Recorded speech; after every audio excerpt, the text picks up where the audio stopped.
Warning. If you struggle to come to terms with other people's opinions, you're about to have a very, very bad time.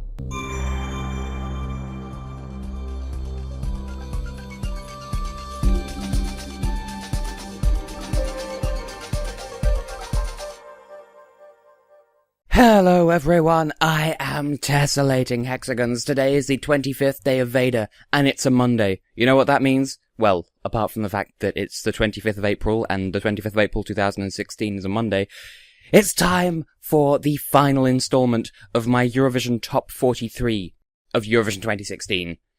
So, this is likely to be the most controversial. This will be the video that people hate the most. This will be the video that people like the most. This is going to divide a lot of opinions, I'm sure.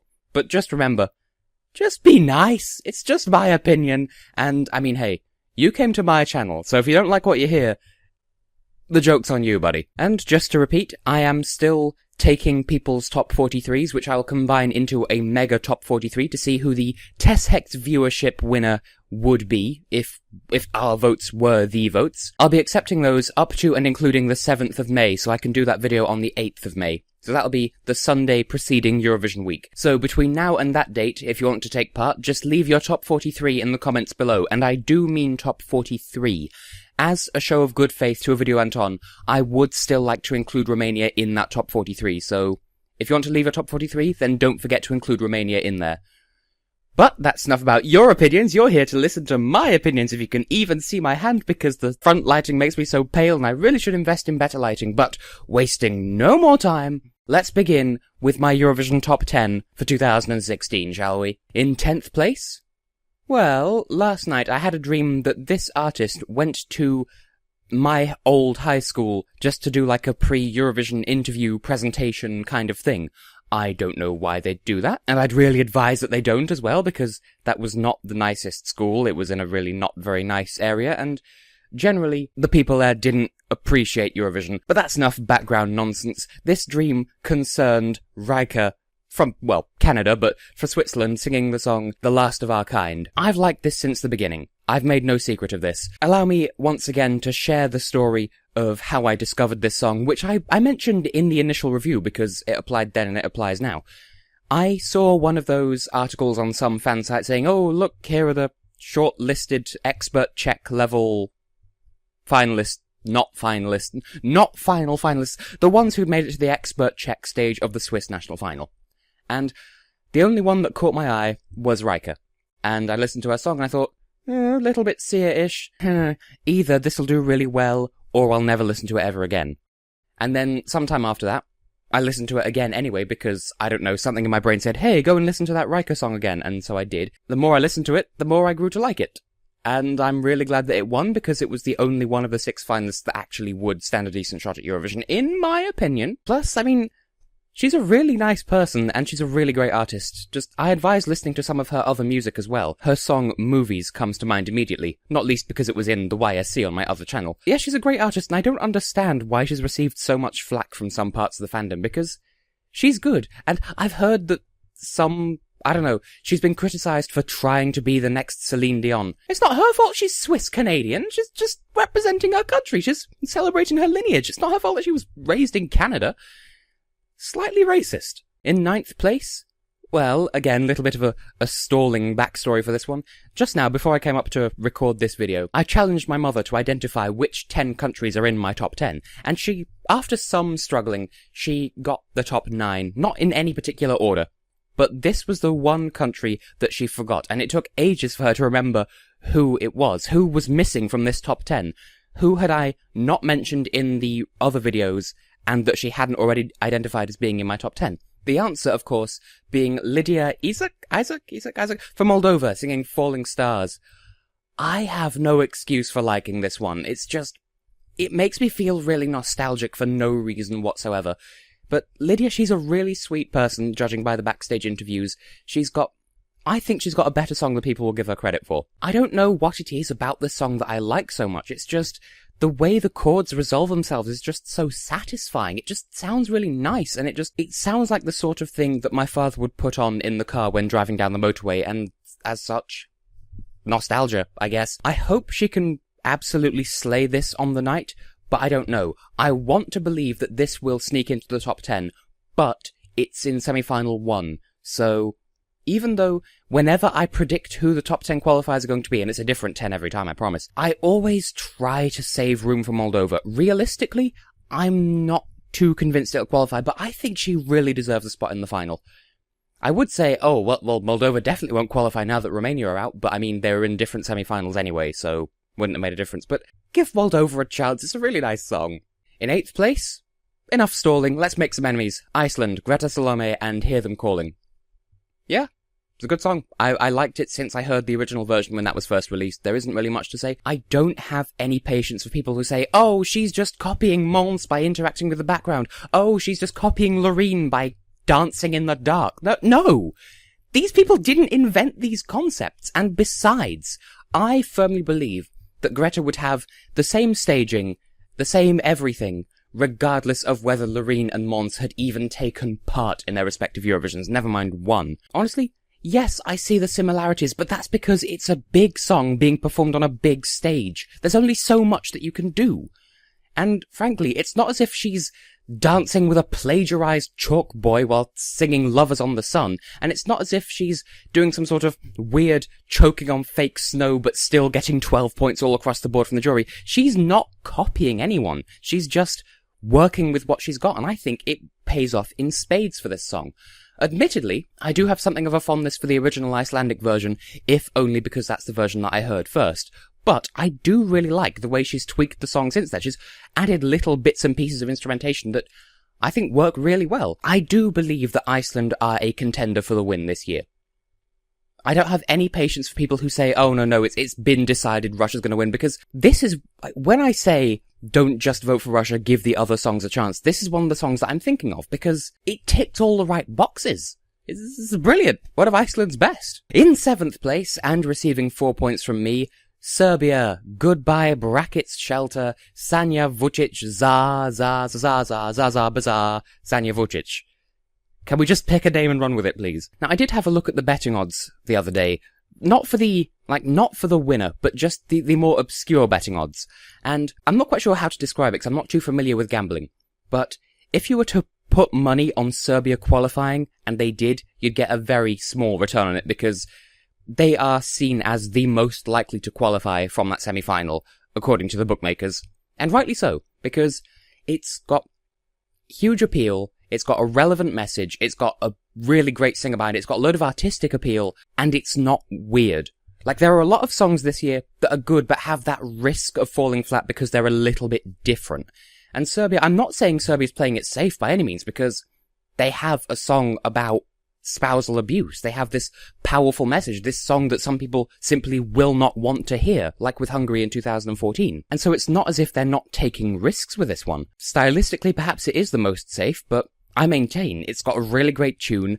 Just watch my original review of the song to see what I had to say about the instrumentation and the arrangement and the backing vocalists. It's incredible. And that's not even getting started on the choreography as well, or I'm not sure if it can even be called that, but the way that Sanja twitches while she sings to make it look like she's about to anticipate being hit in the face because how dare you speak up against me or something like that. So it's a very powerful song delivered in a very powerful way by a powerful voice. Just, Serbia's got a really powerful setup this year, and you do well to respect it because with respect it's gonna do well. I think that counts as wordplay. In 6th place, and completely defying my mother's expectations of my personal taste, Poliganova, If Love Was a Crime, I'm sorry, for Bulgaria. Welcome back to the contest, first and foremost. Happy to have you back. And everything I said in the original review still applies. Good on you, Bulgaria. It's this great, enjoyable, catchy, sassy, fun song presented by Poliganova. Again, ticks all the right boxes. It's great. Plus, I defy you to listen to this song and not find yourself singing O Daj mi ljubavta whilst doing some mundane household chore a little while later. Unless you're that one person who says, oh no, I think it's overrated. Because let's face it, there's always one, and that's fine. That's your opinion. But this is my opinion, and my opinion is that it's great. And so I feel like there would be something very, very, very wrong with the world if Bulgaria don't qualify this year, because this deserves a spot in the final. It's got so much attitude, it's got so much finesse, and it's Polly. It's gonna be great. There's not much else I can say on the matter, really. It's a great song, it's full of personality, delivered by someone who has, for themselves, a lot of personality. Yeah, clearly Bulgaria know what they're doing, and to that I say good on you. In 5th place, and being a little bit more predictable on my part I suppose, Azerbaijan, Samara, Miracle. Sue me, I like this song. I'm very much aware that it's a melody festival and reject, and typically, being me, I tend not to have a fondness for Swedish songs. At the very least, I don't put them on a pedestal.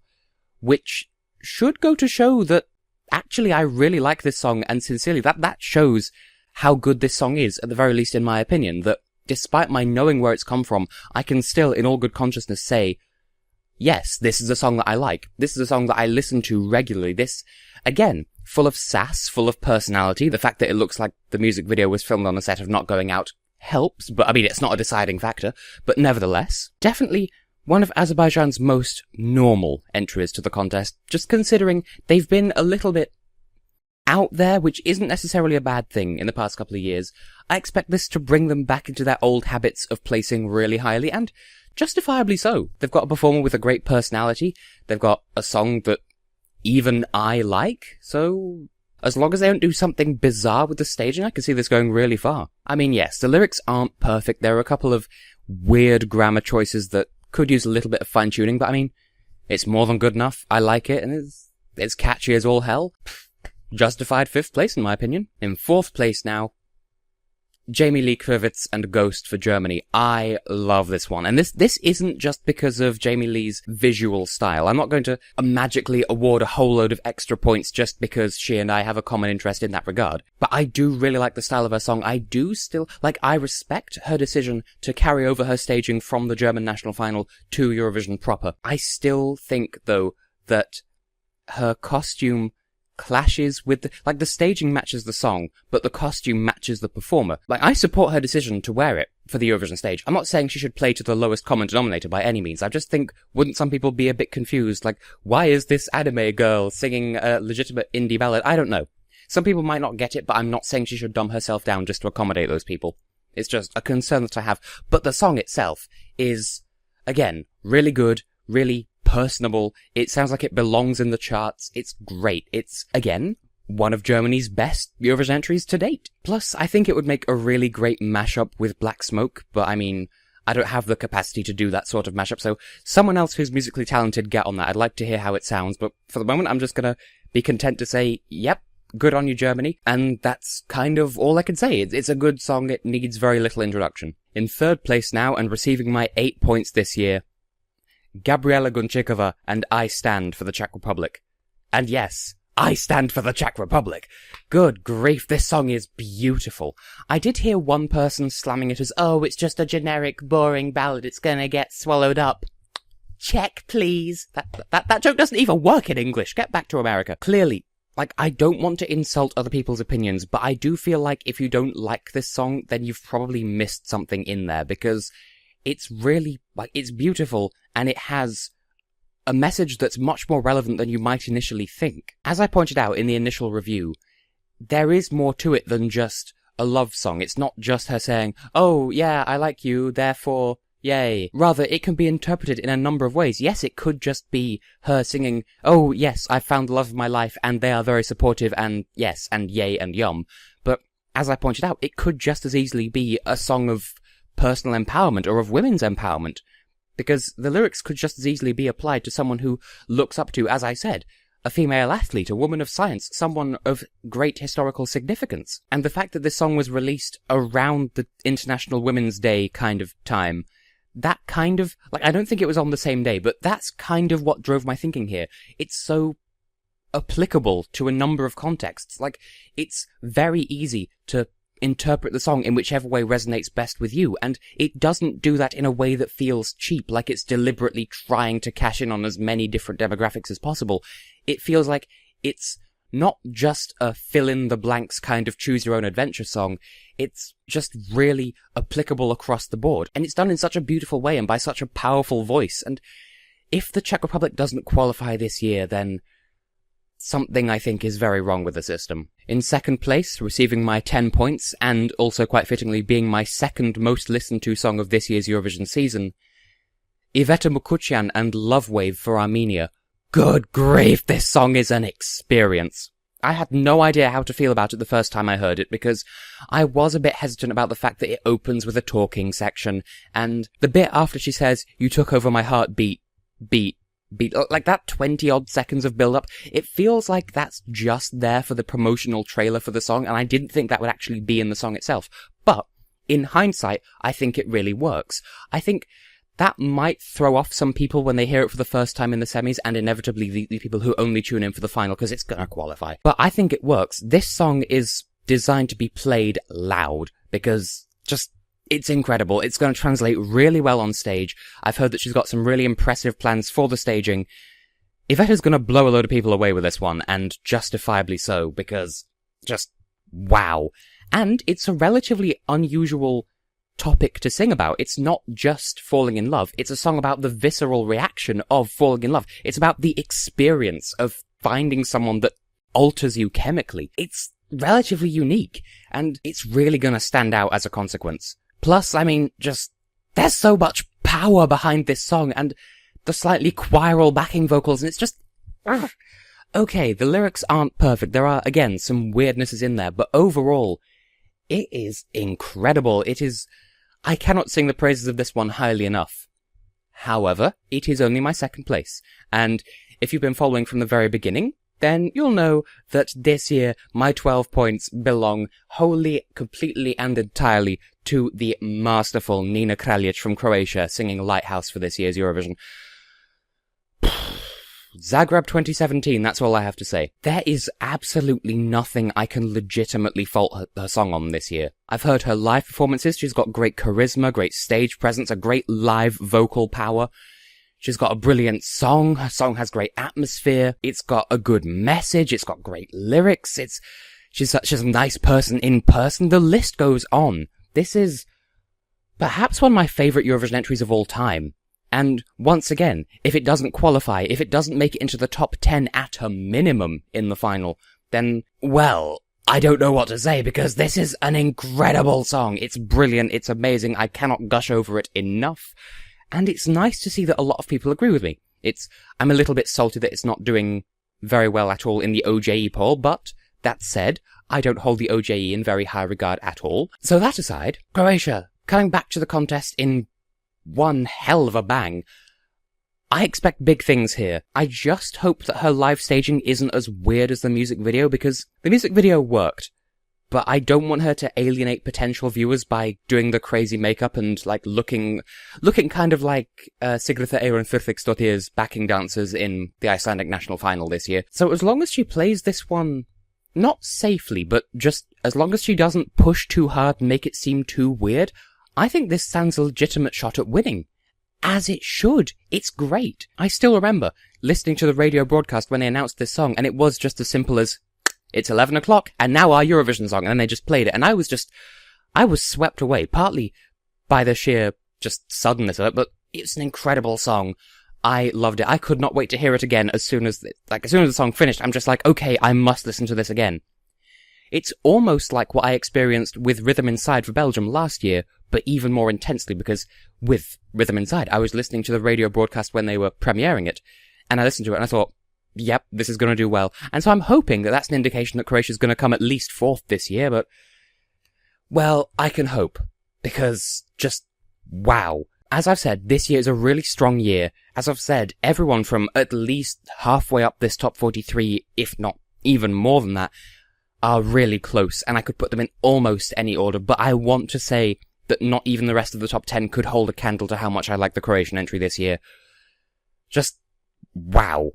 They're going for gold, and I will be voting for her as soon as I can, because I can't vote in semi-final 1, but I can vote in the final, and I will, because she's gonna qualify, and if she doesn't, then I will, I don't know what I'll do, but I'll do something hilarious, I'm sure. And so, just to recap one final time, the top 10 of my top 43 this year are Switzerland, Moldova, Iceland, Serbia, Bulgaria, Azerbaijan, Germany, the Czech Republic, Armenia, and of course the lovely, lovely Croatia. Yeah, there you go.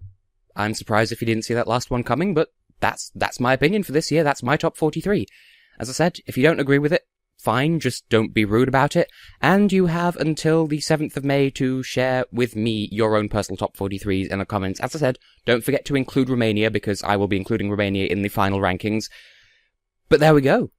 Hope you enjoyed, because that was my opinion. Did you like it?